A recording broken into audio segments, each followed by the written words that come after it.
Bonjour, bienvenue dans cette nouvelle vidéo sur notre formation d'algorithmique de 0 à expert.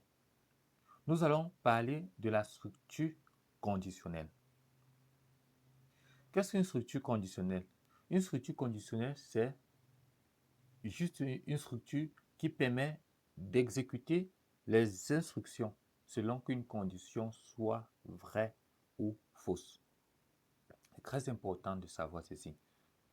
Par exemple, dans la vie réelle, au début de notre formation, je vous ai dit que l'algorithme, en fait, c'est la vie réelle. C'est tout ce qu'on fait de la vie réelle. Exemple, si j'ai soif, je bois de l'eau. Si j'ai faim, je prépare. Hmm, hmm. Si j'ai faim, je prépare. Si j'ai sommeil, je dors. C'est ça, en fait. Et ça se traduit de la même manière, le même principe dans le domaine de l'informatique.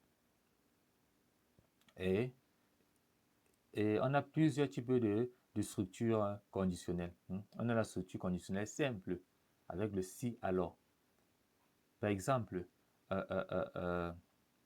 si j'ai faim, je mange.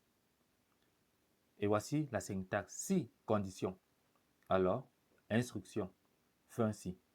Il faut savoir qu'il y a un fin si, c'est important. Voici un exemple. Si par exemple, l'IMC, l'indice de masse corporelle est plus grand que 30, alors on affiche le résultat. Attention, obésité, fin si.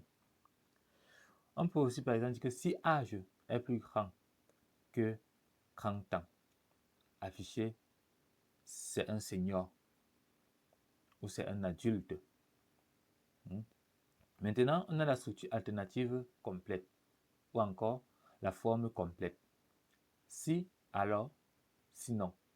C'est très facile, n'est-ce pas?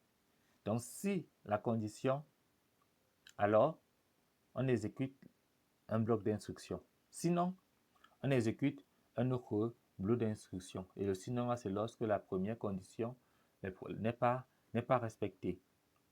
Ouais. Par exemple, on veut vérifier si quelqu'un est majeur. Si H plus grand ou égal à 18, alors affichez vous êtes majeur. Sinon, affichez vous êtes mineur. Fin si.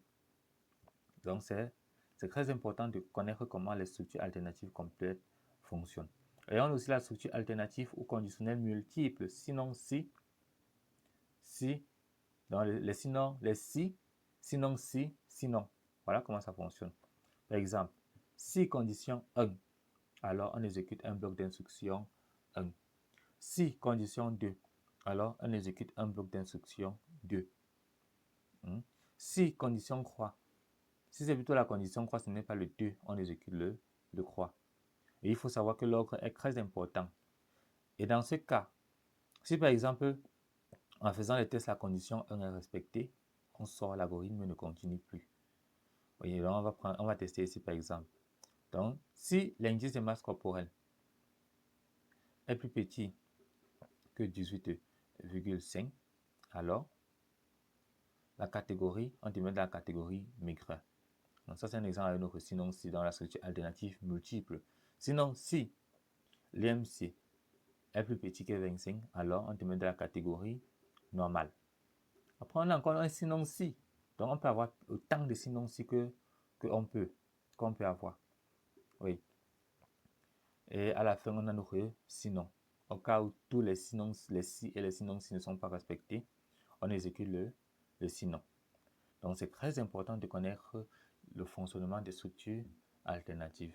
On va résumer tout ça avec un petit schéma. Donc, voici notre entrée, n'est-ce pas? Voici notre condition.